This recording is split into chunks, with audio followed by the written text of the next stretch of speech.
Maintenant, je voudrais adresser une question à chacun des conférenciers au nom de tous les participants à notre webinaire. Sœur Lorraine, au cœur de l'engagement de Marguerite Bourgeois, qui est appelée la mère de la colonie, il y a le désir de répondre à l'un des besoins les plus urgents des jeunes, le besoin d'être éduqués et aidés à s'épanouir pour pouvoir devenir des constructeurs du tissu social. Qu'est-ce que le charisme éducatif de Marguerite Bourgeois peut suggérer encore aujourd'hui aux éducateurs et en général à nous tous qui désirons apporter une lumière dans nos milieux de vie? Il me semble que Marguerite Bourgeois, elle voudrait des gens immensément respectueux et puis reconnaissants et reconnaissantes pour tout ce qui est beau et bon. Vous savez, c'est comme, j'ai l'impression que c'est toujours un esprit de visitation que Mère Bourgeois veut apporter dans l'éducation. Puis quand je dis un esprit de visitation, je veux dire un sentiment qu'on est toujours à deux. C'est jamais seulement dans une direction, unidirectionnelle l'éducation. Je donne, j'espère que je donne, mais je sais que je reçois de qui à qui je donne.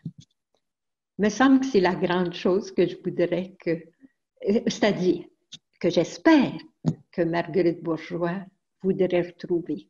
Un grand respect, une grande compassion, étant donné qu'il y a tellement de souffrance actuellement. Et puis, quand je pense qu'on se trouve dans cette période de pandémie, mais Marguerite Bourgeois, elle n'a pas été là pour les heures faciles. Alors, il me semble que je la sens présente et puis souhaitant que toutes les personnes qui sont en éducation regardent en avant, croient que les choses vont aller mieux et puis manifestent beaucoup de courage. Ma compagne vient de me souffler à l'oreille, confiance courageuse. Je pense que c'est vraiment ça. Merci beaucoup, Sœur Lorraine. On va faire trésor de ces mots et les communiquer à tous les éducateurs que nous pouvons rencontrer. Merci. Maintenant, merci.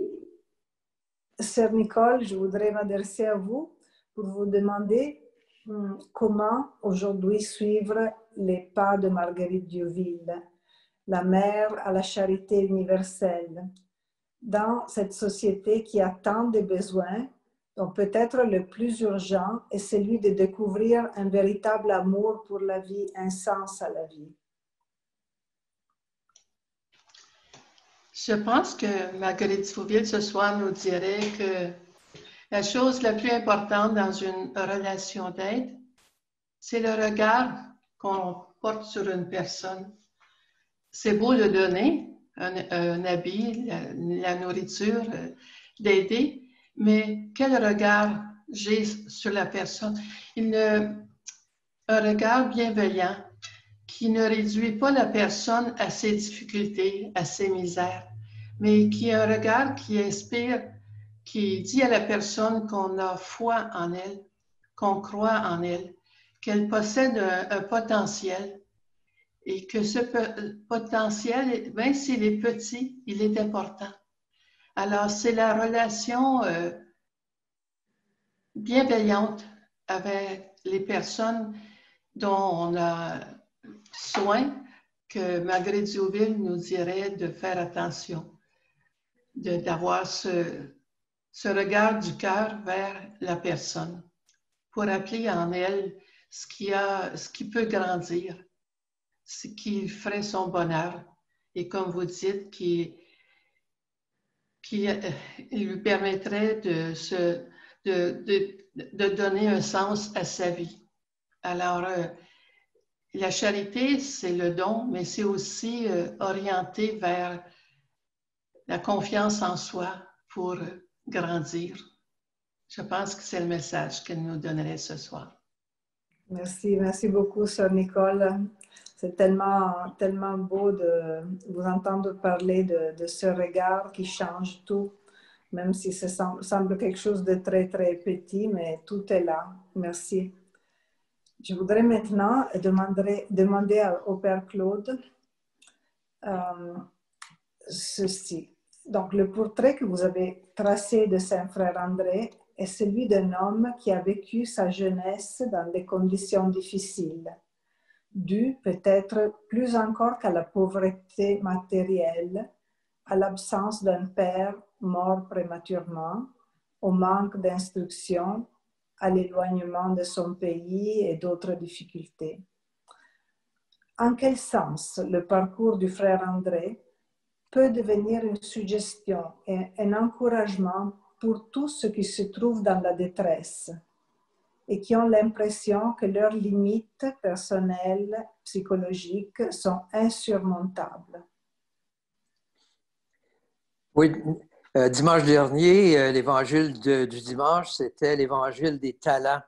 Et quand on voit la troisième personne qui semble avoir reçu peu de talents et qui l'enfouit, je me disais que l'attitude totalement différente, c'est celle de Frère André.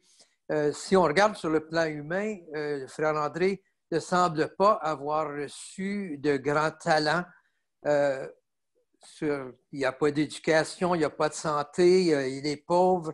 Alors, mais Frère André ne s'arrête pas à dire, ben moi j'ai moins de talent, qu'est-ce que vous voulez, je ne peux rien faire, je suis moins que les autres. Au contraire, tout ce qu'il a comme talent, il commence à le mettre au service des autres. Et en mettant ses talents au service des autres, il découvre la grandeur et le potentiel de ce qu'il peut apporter. Sa prière devient une prière qui transforme. Sa prière devient une prière qui guérit. Et ça l'amène à rassembler des gens autour de lui. Il devient un rassembleur. Il devient un bâtisseur. Alors, pour moi, c'est un très bel exemple de cette attitude de toujours faire ce qu'on a à faire. Et dans la première lecture de la messe pour le frère André, on a ce beau texte de l'Épître de Saint-Pierre qui dit « Quels que soient les dons que vous avez, mettez vos dons au service des autres. » Et pour moi, ça reflète très bien ce qu'est le frère André, de découvrir quels sont ses dons, de se laisser porter par les dons qu'il a et de les mettre au service des autres.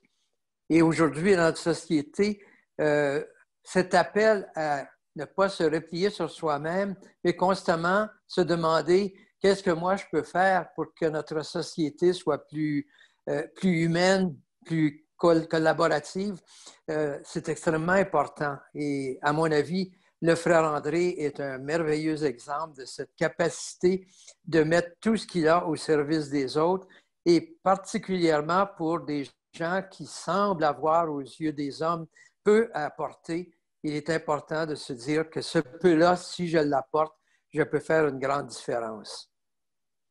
Merci beaucoup, Père Claude, pour cette réponse qui renverse un petit peu nos critères.